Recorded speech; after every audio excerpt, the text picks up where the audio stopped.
Hello everyone, welcome to Learn Logically. Myself Siddharth and I am welcoming all of you to quick revision classes for upcoming CBSE board class 12 and ये हमारा दूसरा video है लेकिन first lecture है क्योंकि पहला video हमारा orientation video था जहाँ पे कि मैंने आपको ये बताया था कि हमारे जो आने वाले वीडियोस हैं ये प्लेलिस्ट में वो किस तरह से हम कंडक्ट करने वाले हैं। आशा है कि आप लोगों ने उसको देखा है और मेंटली प्रिपेयर्ड है कि आज हम ऑर्गेनिक केमिस्ट्री में फर्स्ट थीम जो है क्लासिफिकेशन एंड नोमेनक्लेचर पढ़ेंगे। तो चलो बिना देरी किए हम इसको स्टार्ट करते हैं। So why classification and nomenclature is placed in the first theme and what is its importance, और ये एग्जाम के प्रोस्पेक्टिव से कितना ज़्यादा वैल्यूएबल है, मतलब वर्दी है। देखो बच्चा, मैं इस पर आपको ऑनेस्टली बोलूँगा, ये थीम से हार्डली आपको 1 to 2 मार्क्स का ही क्वेश्चन डायरेक्टली देखने को मिलेगा। बट ये फर्स्ट थीम आपका जो एंटायर 33 मार्क्स ऑर्गेनिक केमिस्ट्री में पूछने वाला है वह हर जगह काम आएगा, क्योंकि क्लासिफिकेशन का मतलब यही है कि वो किस क्लास से आ रहा है और नोमेनक्लेचर का मतलब है उसका नाम ही क्या है। अगर आपको किसी गिवन ऑर्गेनिक कंपाउंड का नाम ही नहीं पता होगा देन आप उसको कैसे सिंथेसाइज करोगे या फिर उसका कैसे केमिकल या फिर फिजिकल प्रॉपर्टीज़ या फिर यूजेस बता पाओगे। इसीलिए ये थीम जो कि फर्स्ट लेक्चर में मैंने सिलेक्ट किया है क्लासिफिकेशन एंड नोमेनक्लेचर, ये बहुत इंपॉर्टेंट हो जाता है। ठीक है, तो अच्छे से समझो कि क्लासिफिकेशन एंड नोमेनक्लेचर में हमारा क्या क्या है। देखो, सबसे पहले क्लासिफिकेशन में ऑर्गेनिक कंपाउंड्स को हम सैचुरेटेड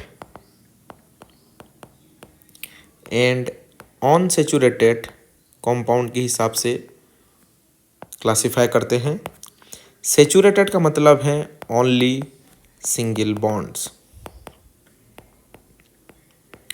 अनसैचुरेटेड का मतलब है मल्टीपल बॉन्ड्स।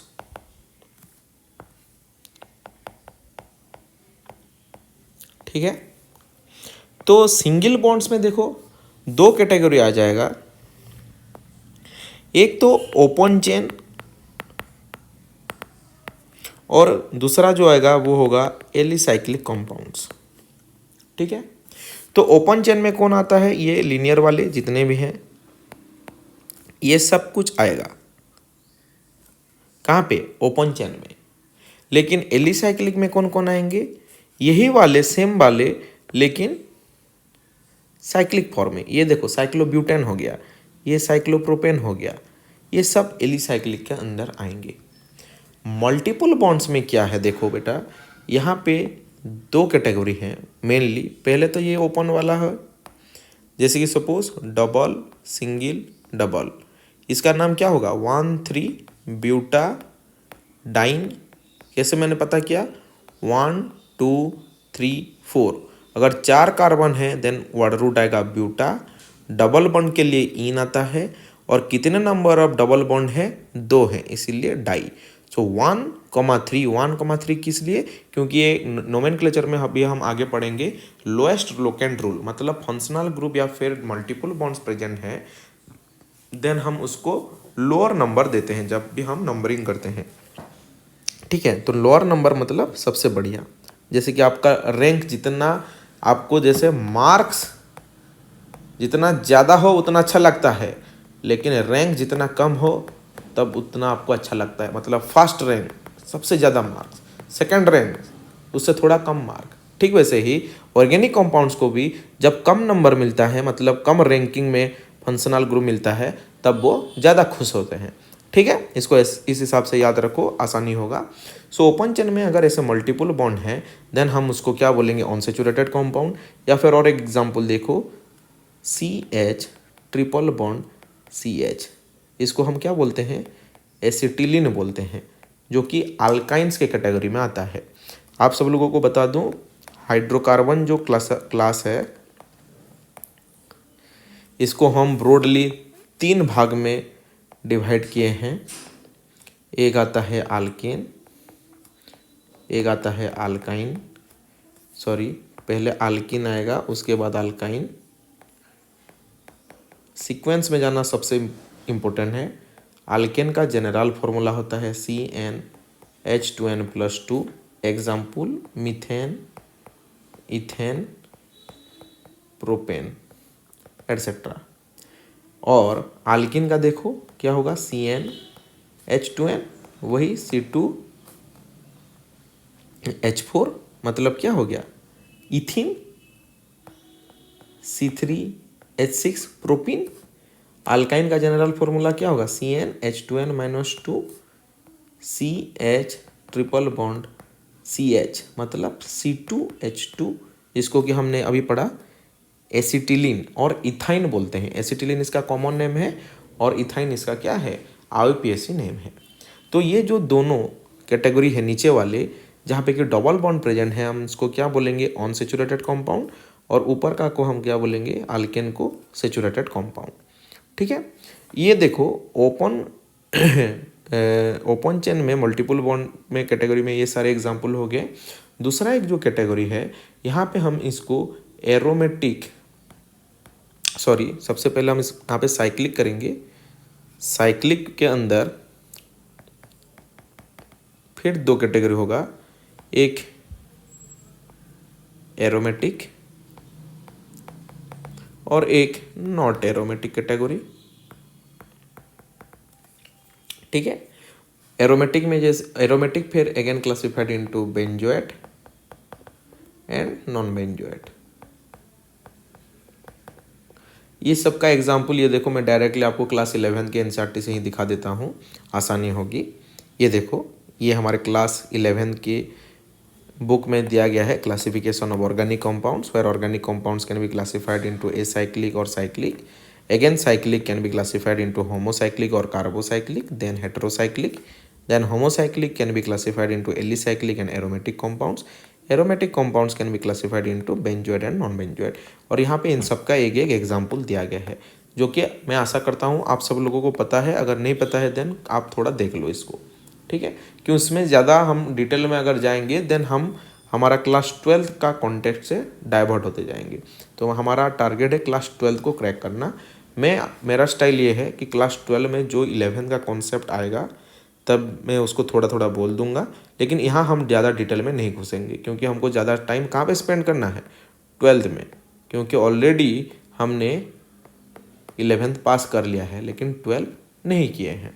ठीक है, तो देखो अभी भी मैंने आपको क्या बताया, एक तो बताया सेचुरेटेड और एक बताया अनसेचुरेटेड।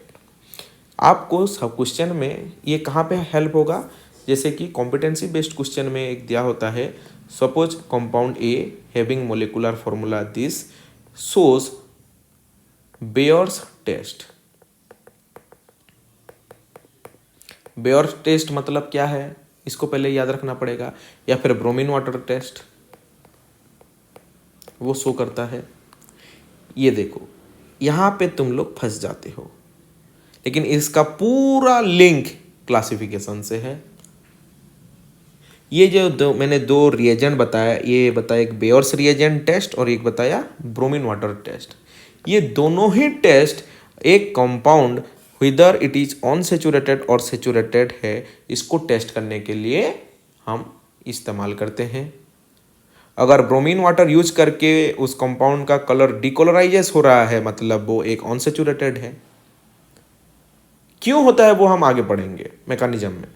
लेकिन और बेयर्स रिएजेंट क्या है बच्चा, अल्कालाइन पोटेशियम परमैंगनेट। ठीक है,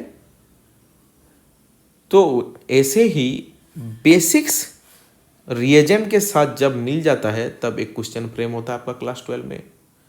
लेकिन आपको ये बेसिक्स कैसे क्लासीफाई हुआ है वो ही नहीं पता होता, और इसीलिए आप वहाँ पे स्ट्रॉक डाउन कर जाते हो। भले ही एग्जाम हॉल में चीटिंग मिल जाएगा, हाँ बेयर्स टेस्ट देता है, कौन अगर बोल देता है, तब भी आप वहाँ पे आंसर नहीं लिख पाते हो, और 2 मार्कर क्वेश्चन से बस 0.5 या फिर 0 लेके आते हो, और मार्क्स कटा के अपने टीचर का नाम बदनाम करते हो। इसीलिए बेसिक्स पता रहना बहुत ज़रूरी है बच्चा पार्टी। और मैं आपको यहाँ पे थोड़ा हार्ड हिटिंग स्टेटमेंट बोल सकता हूँ, क्योंकि हमको अराउंड 10 to 15 डेज में एंटायर सिलेबस ख़त्म करना है। सो मुझे यहाँ पे स्ट्रिक्ट रहना पड़ेगा। ठीक है, देखो अभी हम बुक्स में जाते हैं और इसको क्लासिफाई करते हैं जैसे कि यहाँ पे दिया गया है। देखो सबसे पहले हेलो अल्केन्स चैप्टर में ऑन द बेसिस क्लासिफिकेशन में सबसे पहला ये बहुत इजी वाला है। इजी वाला मतलब क्या दिया गया है, on the basis of halogen how many numbers of halogens is attached to the main carbon chain, उस आधार पे इसको क्लासिफाई किया गया है। अगर एक है मतलब मोनो हेलो अल्केन, दो है मतलब डाई हेलो अल्केन, तीन है मतलब try hello alkane. Hello alkane मतलब हेलो में कौन कौन जा रहे हैं, fluorine, chlorine, bromine and iodine. उसके बाद एक टी आता है एस्टाटाइन, जिसको हम नहीं लेते हैं, लेकिन हम इस तीनों को ही लेते हैं। क्यों लेते हैं, क्यों इसी को नहीं लेते हैं, ये देखो क्लास 11 का ही सब कुछ है। क्योंकि ऑर्गेनिक केमिस्ट्री में हम ज़्यादातर कोवेलेंट इंटरेक्शन को पढ़ते हैं। And what is covalent interaction? When the interaction between electronegative and electronegative element. And who are electronegative? नहीं sir, non metal and non metal को ही हम इलेक्ट्रोनेगेटिव बोलते हैं। तो एटी क्या है, एक मेटालॉइड है। तो मेटालॉइड नॉन इलेक्ट्रोनेगेटिव होगा, नहीं होगा, इलेक्ट्रोनेगेटिव नहीं होगा मतलब कोवेलेंट इंटरेक्शन ज़्यादा नहीं होगा, कोवेलेंट इंटरेक्शन नहीं होगा मतलब हम उसको ऑर्गेनिक में ज़्यादातर इस्तेमाल नहीं करेंगे। कहाँ नहीं करेंगे, अपने लेवल में, 12th के लेवल में नहीं करेंगे। हायर क्लासेस में हो सकता है, वो हमने नहीं देखा है तो हमको नहीं पता है, लेकिन अपन के लेवल में ये नहीं होगा। ठीक है, उसके बाद ये देखो हेलो एरिन्स आ गया, मोनो हेलो एरिन्स। एरिन्स मतलब एरोमेटिक रिंग्स, हेलो मतलब वही हेलोजन ग्रुप का एलिमेंट। कितना है, एक है मोनो, दो है डाई, तीन है ट्राई। समझ में आ रहा है। तो on the basis of number of halogen atoms, इसमें इतना कुछ ज़्यादा समझने वाली बात नहीं है। इसके बाद जब हम आते हैं, यहाँ देखो क्या लिखा है, दिस कॉम्पाउंड्स कंटेनिंग sp3c, और इसका तुरंत बाद है compounds containing sp2c। What is sp3 and what is sp2, इसको पहले हम समझते हैं। So this is nothing but your hybridisation.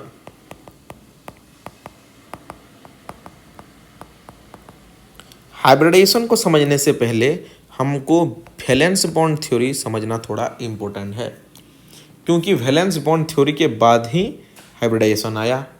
और वैलेंस बॉन्ड थ्योरी को समझने के लिए हमको कॉन्सेप्ट चाहिए valency. What is valency, and valency terms comes from valence. What is valence and how it is related with valency, and how valency is related with valence bond theory, and how it is related with hybridization. और वो hybridisation आके हमारे classification में क्यों है, ये पूरा एक सीक्वेंस है। ये क्लास 10th का है, ये 11th का है, ये भी 11th का है, और इसका इस्तेमाल पूरा 12th में है। समझ रहे हो। देखो मैं क्विक रिकैप करवा रहा हूँ। ठीक है, वैलेंस हम जनरली आउटर मोस्ट सेल को बोलते हैं। स्कूल में देखा होगा, अगर कोई एटम का अगर हमको रिप्रेजेंटेशन करना होता है, देन हम ऐसे करवाते थे स्कूल में, सर्कुलर या फिर स्पेरिकल। तो ये जो आउटर मोस्ट हो गया, इसको ही हम बोलेंगे valence shell.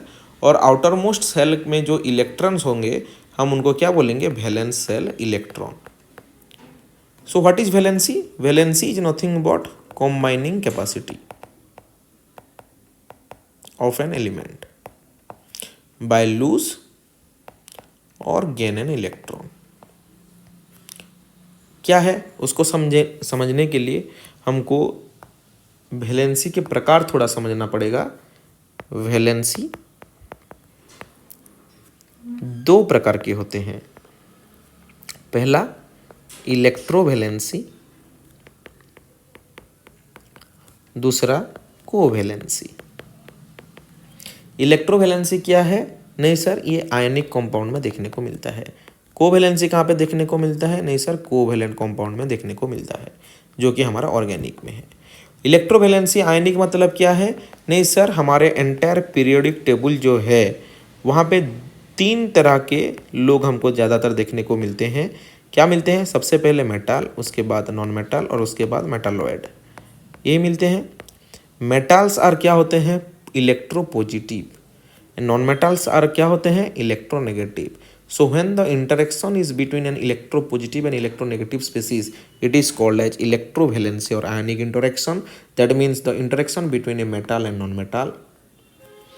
But when the interaction is between electronegative and electronegative species, it is called as covalent interaction, and the phenomenon is called as covalency. That means non-metal interaction.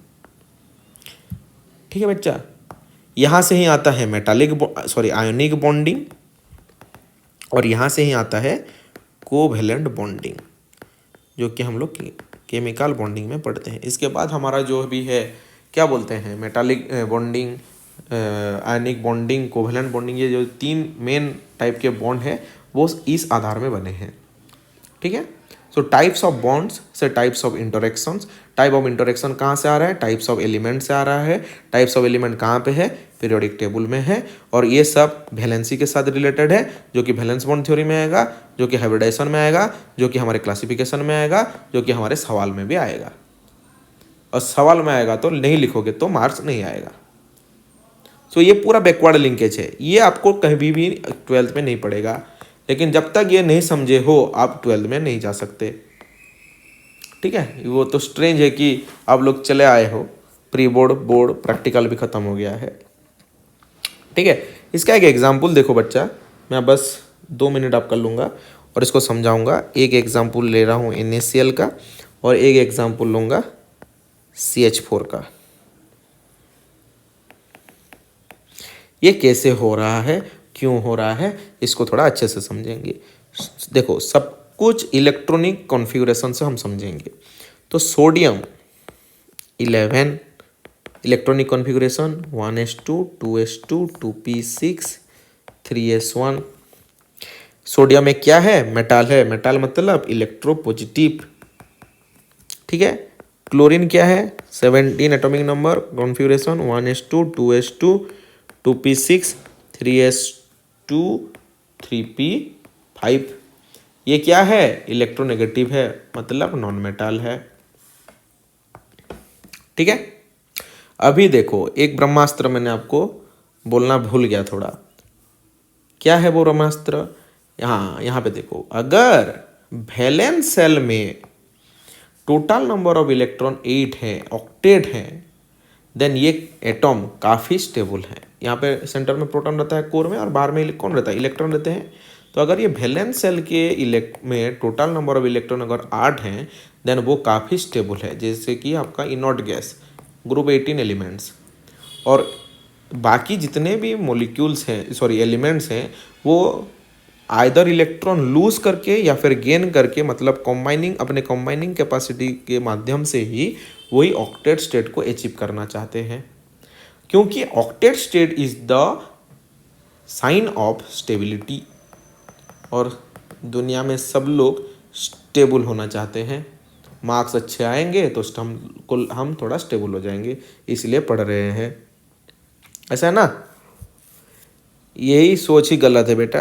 अगर chemistry सीखना चाहते, physics सीखना चाहते, तो marks automatically आ जाता. 3 idiots नहीं देखा है क्या, always run after excellence, success will definitely chase you.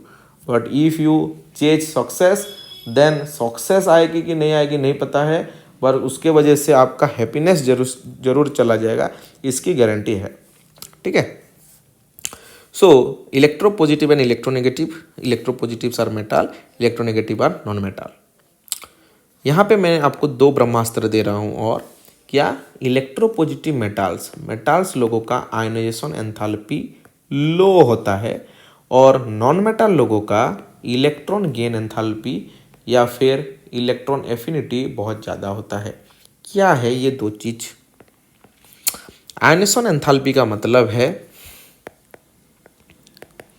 it is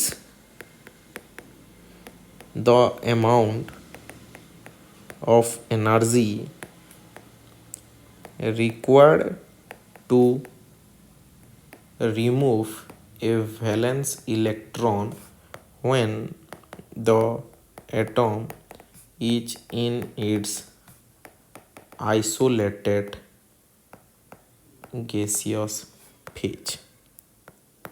मतलब अगर कोई एक एलिमेंट है सपोज m, वो अपना गैसियस अवस्था में है और वहाँ से अगर हम एक इलेक्ट्रॉन निकाल रहे हैं देन जितना एनर्जी हमको देना पड़ेगा उसको हम फास्ट आयनेशन एंथैल्पी बोलेंगे। Periodic properties class 11। ठीक है, ठीक वैसे ही इलेक्ट्रॉन गेन एंथैल्पी का मतलब यही है कि अगर तुमको एक इलेक्ट्रॉन चाहिए तो जितना एनर्जी तुम रिलीज करोगे उसको हम क्या बोलेंगे, इलेक्ट्रॉन गेन एंथैल्पी, जो कि नेगेटिव में होता है। डेल्टा एच अगर नेगेटिव है मतलब ये काफ़ी स्पॉन्टेनियस रिएक्शन है। ठीक है, so H from the definition metals can easily release the valence electron and non-metals can easily accept those electron. So sodium एक इलेक्ट्रॉन छोड़ेगा और वही एक इलेक्ट्रॉन को कौन एक्सेप्ट करेगा, क्लोरीन। अब देखो क्यों ऐसा हो रहा है, क्योंकि स्टेबिलिटी के लिए हमको ऑक्टेट चाहिए, ना ही सोडियम के आउटर मोस्ट सेल मतलब 3 में 8 इलेक्ट्रॉन है, ना ही क्लोरीन के आउटर मोस्ट सेल में 8 इलेक्ट्रॉन है। दोनों के पास 8 नंबर ऑफ इलेक्ट्रॉन्स नहीं है। इसीलिए हमने क्या दिमाग लगाया कि सोडियम का एक बाहर का इलेक्ट्रॉन को हम किसको देंगे, क्लोरीन को देंगे। तो यहाँ पे क्या बन रहा है, Na+ मतलब क्या हो रहा है 1s2 2s2 2p6 Cl minus 1s2 2s2 2p6 3s2 3p6 high octet, hello octet, हम स्टेबल हो गए और हमारा आयनिक कंपाउंड बन गया Na+ Cl-। And this kind of combining capacity is popularly called as electrovalency and the interaction is called as ionic interaction and the bond is called as ionic bond, not James bond। ठीक है, अभी देखेंगे CH4 का। मजा आ रहा है, देखो start करते हैं। देखो इसको समझने के लिए हमको एक छोटा सा एग्जांपल समझना पड़ेगा। फैमिली में है 4 आदमी, रूम है 1, सपोज गेस्ट आ गए 2, तो हमको किचन में या फिर जो स्टोर रूम है या फिर जो भी सोफ़ा रूम होता है ड्राइंग रूम, उस पर भी हमको एडजस्ट करना पड़ता है ताकि ये जो गेस्ट है वो आराम से अपने बेडरूम में सो पाए, क्योंकि हमारे हिंदुस्तान में क्या है, अतिथि देवो भव। सो गेस्ट जब आ रहे हैं तब हम अपने फैमिली मेम्बर्स में जितने भी लोग रह रहे हैं हम उसको रीडिस्ट्रीब्यूट करके आराम से रह रहे हैं कुछ दिनों के लिए। यही सेम काम यहाँ पे भी होता है। कहाँ पे, CH4 में भी। देखो कैसे, तो कार्बन का इलेक्ट्रॉनिक कॉन्फ़िगरेशन क्या है, 1s2 2s2 2p2। वैलेंस को सिर्फ मैं ले रहा हूँ क्योंकि इंटरेक्शन और कंबाइनिंग कैपेसिटी वैलेंस सेल में हो रहा है।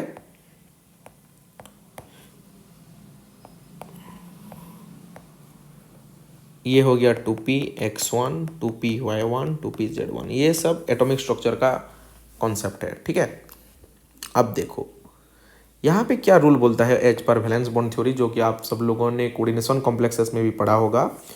सेम सेल में कंपेरेबल एनर्जी होता है और हमको 4 नंबर ऑफ गेस्ट मतलब हाइड्रोजन 4 को रखना है 1s1 कॉन्फ़िगरेशन वाले को, लेकिन हमारे पास घर कितने खाली है, 1 और 2, क्योंकि कंबाइनिंग का मतलब क्या है, कार्बन का 1 और हाइड्रोजन का 1, लेकिन यहाँ पे खाली कितना है, 1 1 है। इसीलिए क्या हो रहा है, यहाँ पे जो 2s में जो फुल्ली फिल्ड ऑर्बिटल है यहाँ से एक इलेक्ट्रॉन 2pz वैकेंट में शिफ्ट हो रहा है और कार्बन एक्साइटेड स्टेट में क्या हो रहा है, 2s1 2px1 2py1 2pz1, मतलब कुछ ऐसा हो रहा है। और इस अभी देखो 4 घर हो गया अनपेयर्ड इलेक्ट्रॉन, कहाँ का, किसका, सॉरी कार्बन का। तो अभी जो 1s1 हाइड्रोजन है वो आराम से कंबाइन कर सकता है कि नहीं कर सकता है। ये जो कंबाइनिंग हो रहा है यहाँ पे क्या हो रहा है, कार्बन के बाहर वैलेंस में 4 इलेक्ट्रॉन है, 1 2 3 4 इलेक्ट्रॉन हाइड्रोजन के यहाँ पे इलेक्ट्रॉन शेयरिंग हो गया और ऑक्टेट होके मीथेन स्टेबल हो गया। This is the Lewis dot structure you have studied in class 10। और हाइड्रोजन का नियरेस्ट नोबल गैस कौन है? हीलियम, जिसको भी 2 इलेक्ट्रॉन चाहिए। ये भी देखो स्टेबल हो गया। यही है लुईस डॉट स्ट्रक्चर। ठीक है, तो अभी ये स्टेबल हो गया, लेकिन यहां पे क्या हो रहा है? शेयरिंग हो रहा है। क्या हो रहा है? Sharing. And sharing is caring, इसीलिए शेयरिंग में क्या हो रहा है? Covalent interaction. And covalent interaction मतलब क्या है? Covalent bonding. जो आप लोग पढ़ते हो ना, sigma bond, pi bond, coordinative bond या फिर बैक बॉन्ड, जो कि हम सिनर्जिक बॉन्ड पढ़ते हैं लास्ट में कोऑर्डिनेशन कॉम्प्लेक्सेस में, वो सब ये कोवैलेंट बॉन्डिंग के प्रकार और भेद हैं। हाइड्रोजन बॉन्डिंग भी इसके अंदर आ जाएगा, वैन डर वाल फोर्स भी इसके अंदर ही आएगा। देखो कैसे क्लास 11 पूरा इंटर रिलेटेड है। और इसी को ही हम क्या बोलेंगे? Covalency, covalent bonding. और ये कहाँ पे देखने को मिलेगा? इलेक्ट्रोनेगेटिव, इलेक्ट्रोनेगेटिव मतलब नॉन मेटल और नॉन मेटल में देखने को मिलेगा। ठीक है, ये हो गया फंडामेंटल। अब देखो हाइब्रिडाइजेशन कैसे निकालेंगे। हाइब्रिडाइजेशन निकालने का मैं आपको एक ट्रिक दे रहा हूं।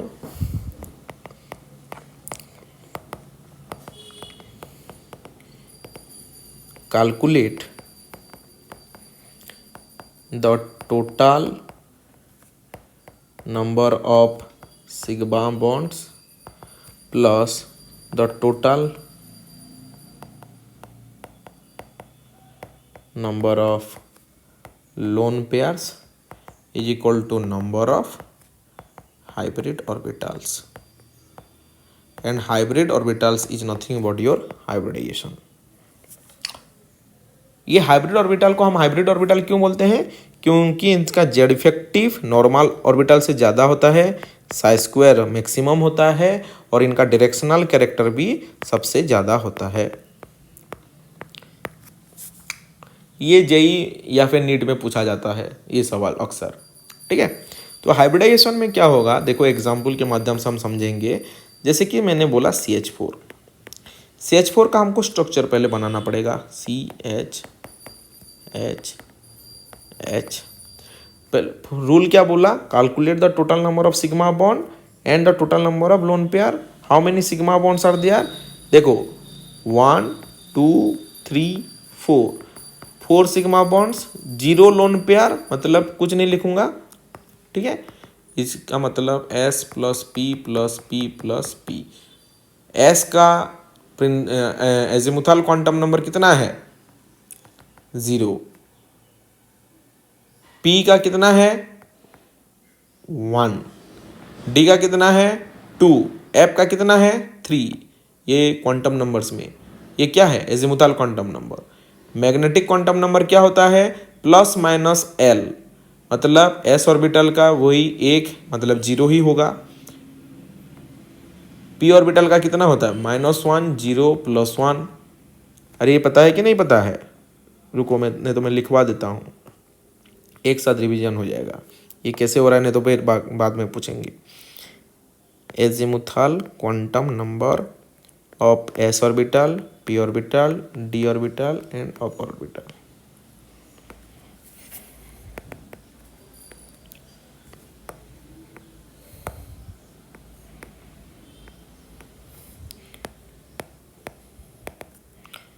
(0+1 0 -1) ये P कैटेगरी, और ये +1 वैल्यू ही होता है 2px 2py 2pz। D का क्या होता है रे? +2 +1 0 -1 -2, जिसको कि हम क्या बोलेंगे? dxy dyz dzx dx² -y² and dz²। ऊपर के कैटेगरी को क्या बोलते हैं? T2g, नीचे के वाले को क्या बोलते हैं? EG। पढ़े हैं कोऑर्डिनेशन में? देखो रिवीजन होगा, सब इंटर रिलेटेड है। और ठीक एफ का ये कॉम्प्लेक्स है, इसको छोड़ दो। तो नंबर ऑफ हाइब्रिड ऑर्बिटल में एस एक ही बार क्यों लिखा जा रहा है? क्योंकि उसका मैग्नेटिक क्वांटम नंबर बस एक ही अंक वैल्यू है उसका, 0।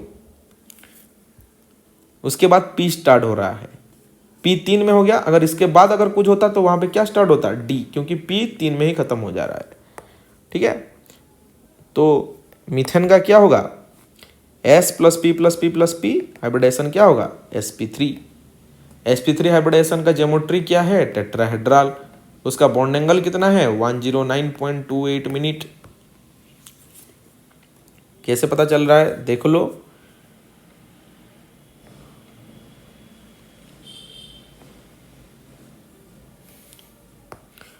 Carbon, hydrogen, hydrogen, hydrogen, hydrogen,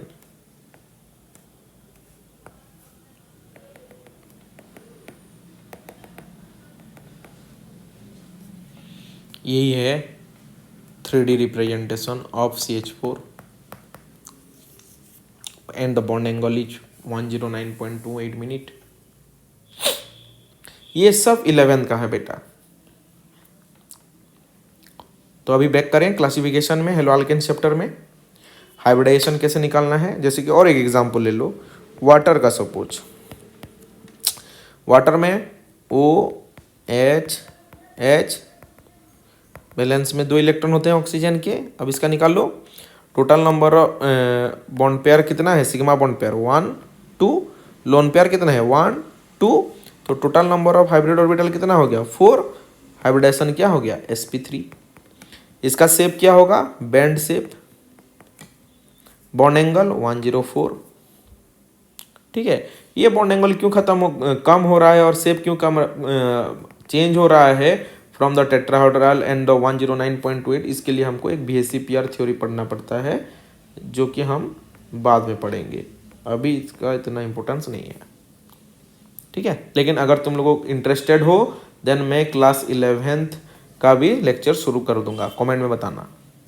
ठीक है, अभी आगे बढ़ेंगे। तो हाइब्रिडाइजेशन निकालना बहुत इंपॉर्टेंट है, क्योंकि ये हमारा क्लासिफिकेशन में है। ठीक है, देख रहे हो कितना रिलेटेड है ये सब कुछ। देखो अभी हम करेंगे क्लासिफिकेशन ऑफ हेलोअल्केन्स चैप्टर।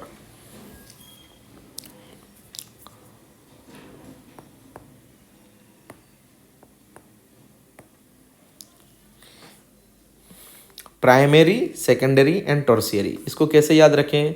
देखो अगर कार्बन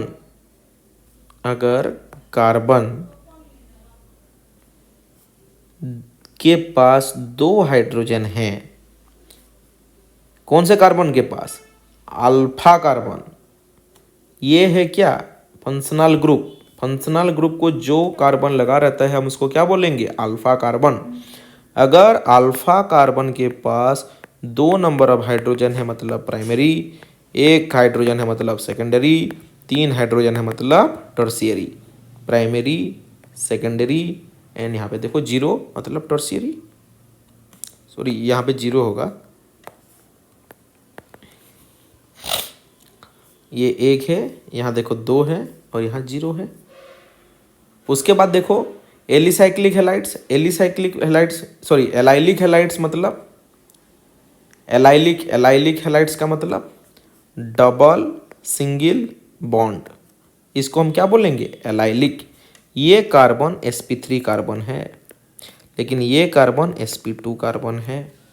कैसे पता चल रहा है? इसको थोड़ा हम स्ट्रेच करते हैं। ये क्या है? CH double bond CH X, इसको मैंने थोड़ा स्ट्रेच किया है। अब काउंट करो, ये हो गया सेंट्रल कार्बन। कितने नंबर ऑफ सिग्मा बॉन्ड है? 1 2 3 4। 4 है मतलब sp3। ये हो गया कार्बन, इसके अराउंड गिनो 1 2 and this is 3, this one. ये पाई बॉन्ड है, इसको काउंट नहीं करना है। फॉर्मूला में क्या बताया था?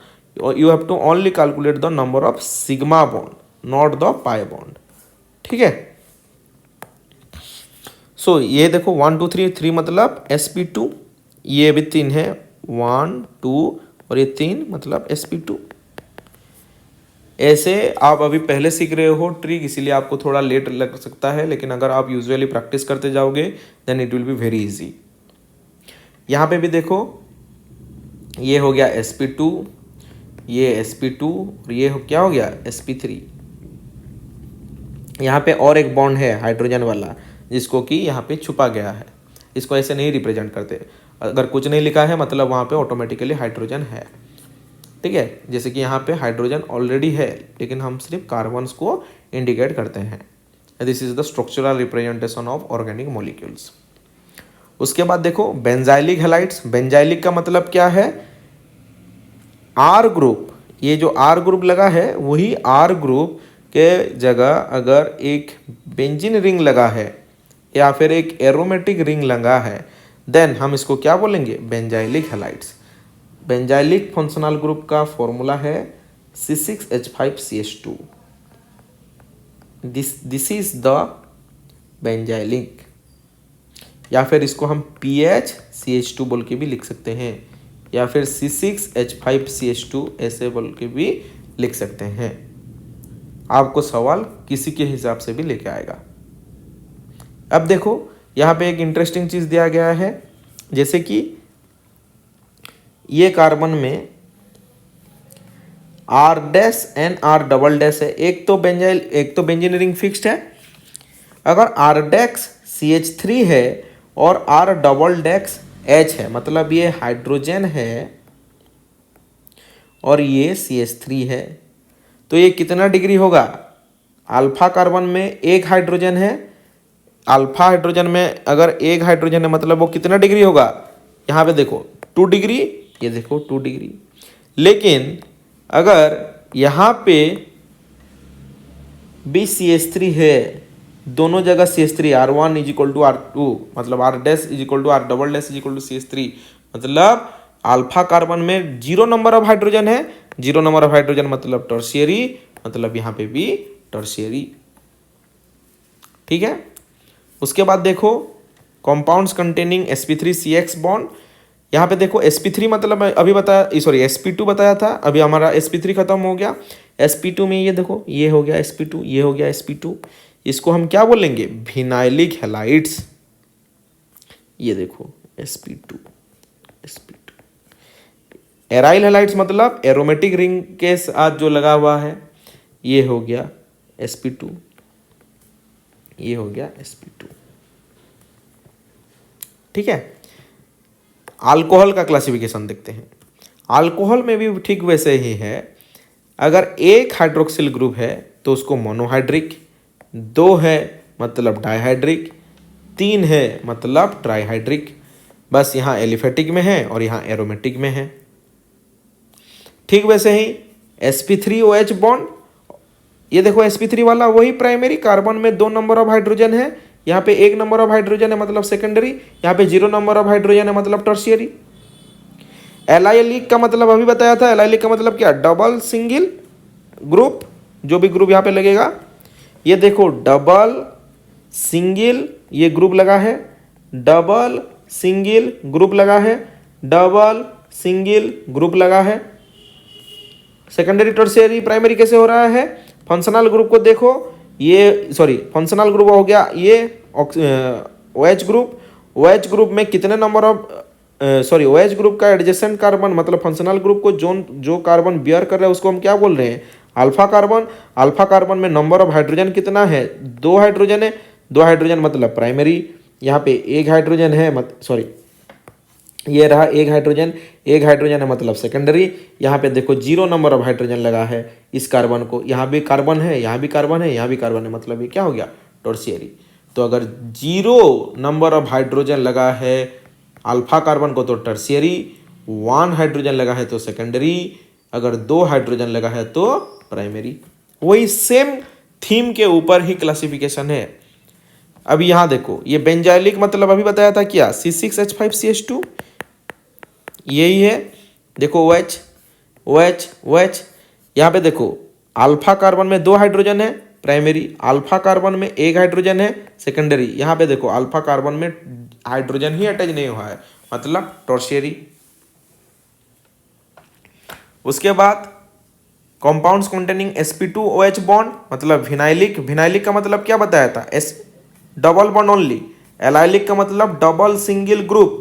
विनाइलिक का मतलब डबल ग्रुप डायरेक्ट। यहाँ पे एक एक्स्ट्रा बॉन्ड है, एक्स्ट्रा बॉन्ड की वजह से ये sp3 हो रहा है और ये sp2 हो रहा है। फील द डिफरेंस, ठीक है। सो ये हो गया विनाइलिक कैटेगरी और ये है फिनॉल्स,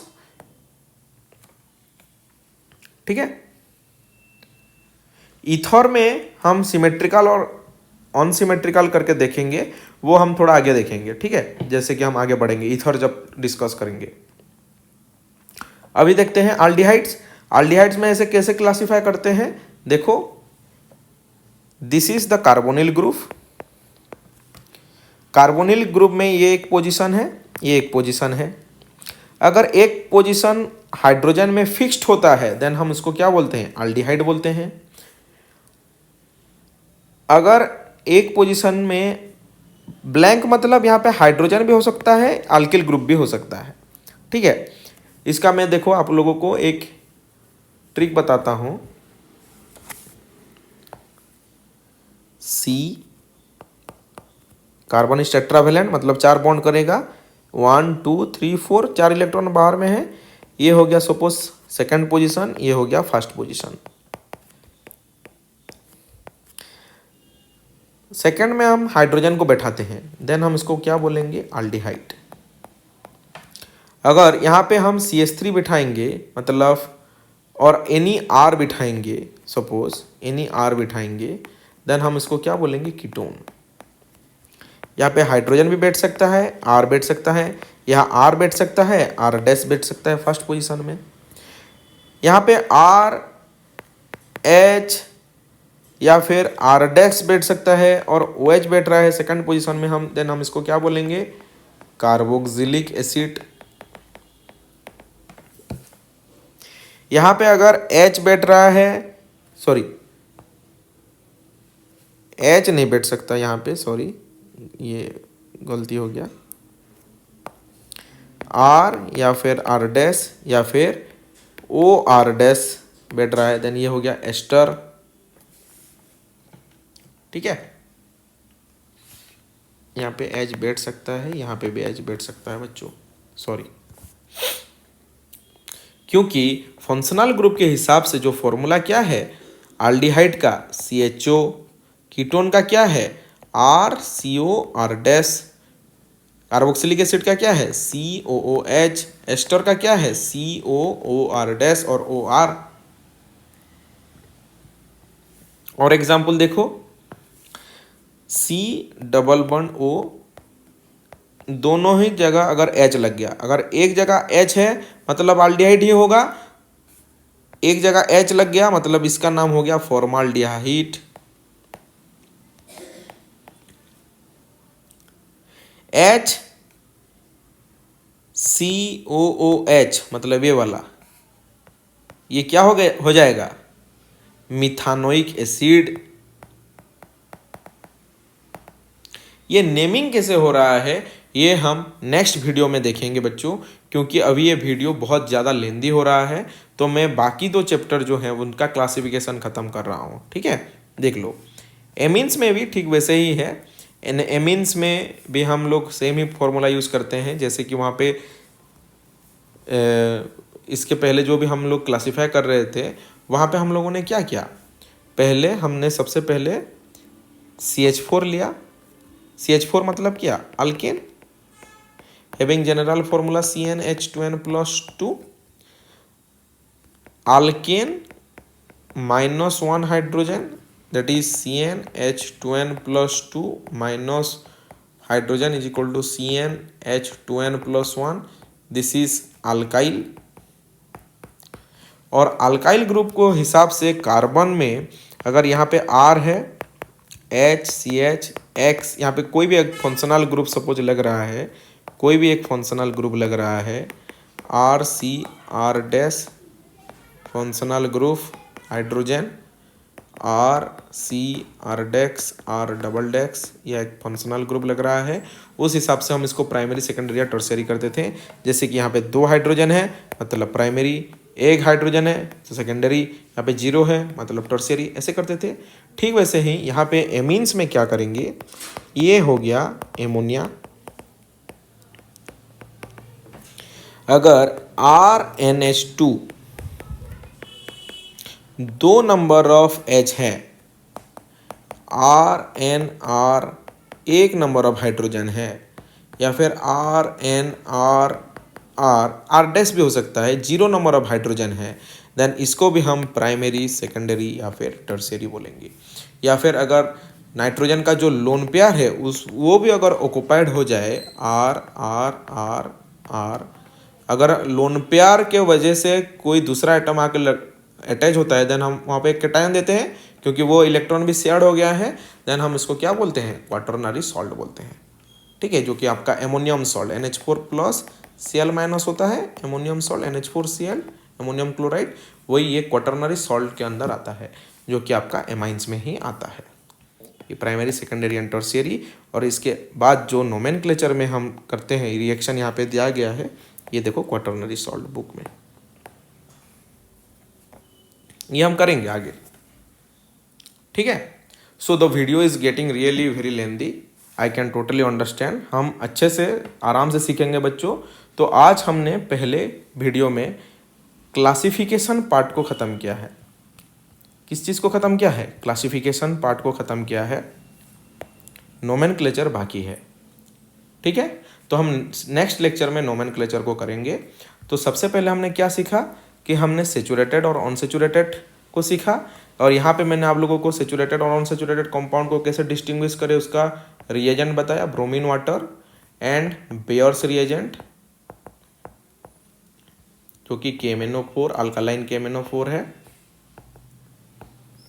ठीक है, उसके बाद हमने ये single bond, double bond, cyclic, open chain, ये सब कुछ पढ़ा, जो कि अगर आप रेफर करना चाहते हो तो क्लास 11th का NCERT में ये जो क्लासिफिकेशन ऑफ ऑर्गेनिक कंपाउंड्स हैं, आप इसको भी रेफर कर सकते हो। उसके बाद हम लोगों ने क्या पढ़ा कि हाइड्रोकार्बन्स जो होते हैं हम उनको आल्केन, आल्किन एंड आल्काइन के हिसाब से करते हैं, जिसमें कि आल्केन्स सेचुरेटेड है और आल्किन एंड आल्काइन अनसेचुरेटेड है। उसके बाद हम लोगों ने हाइब्रिडाइजेशन चीज़ को समझने की कोशिश किया। क्यों? क्योंकि हमारे बुक में मोनोहाइड्रिक, डायहाइड्रिक या फिर मोनो डाया ट्राया के बाद हाइब्रिडाइजेशन के हिसाब से क्लासिफिकेशन किया गया है। तो हाइब्रिडाइजेशन कहाँ से आया, हमने उसका पूरा रूट तक गया, मतलब वैलेंस शेल इलेक्ट्रॉन तक गया।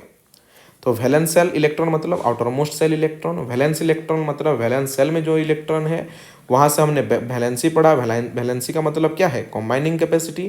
कंबाइनिंग कैपेसिटी के बाद हमने वैलेंस बॉन्ड थ्योरी पढ़ा, जहाँ पे कि रीडिस्ट्रीब्यूशन ऑफ एनर्जी हो रहा है और इलेक्ट्रॉन्स अपने से कंपेरेबल सेल में, एनर्जी सेल में वो रीडिस्ट्रीब्यूट हो रहे हैं, और वहाँ से ही एक कॉन्सेप्ट आ रहा है हाइब्रिडाइजेशन। हाइब्रिडाइजेशन हमको क्या चीज़ फाइंड करने में हेल्प करता है, एक ज्योमेट्री और स्ट्रक्चर, दूसरा बॉन्ड एंगल, ये 2 चीज़ हमको ये स्टडी करने में हेल्प करता है। और इसके आगे हम VSEPR थ्योरी है, लेकिन मैंने उसको स्किप किया है क्योंकि VSEPR थ्योरी में हम एग्जैक्ट शेप प्रेडिक्ट कर सकते हैं।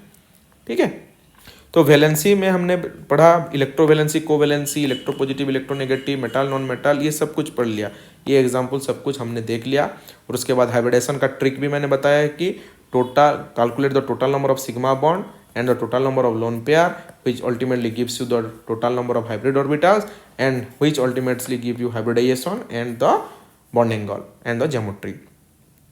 और कहाँ तक इसको कैलकुलेट करना है नंबर ऑफ हाइब्रिड ऑर्बिटल, वो किसके ऊपर डिपेंड कर रहा है, magnetic quantum number. Magnetic quantum number किसके ऊपर आधार है, एजीमुथल क्वांटम नंबर। तो ये जो सारा केमिस्ट्री है ना बच्चा पार्टी, क्लास 11th के साथ कोरिलेटेड है। ये मैं नोमेनक्लेचर पढ़ाऊंगा बोल के आपका नोट्स प्रिपेयर किया था, लेकिन video is getting too long, so अभी हम इसको स्टॉप कर रहे हैं। जय हिंद।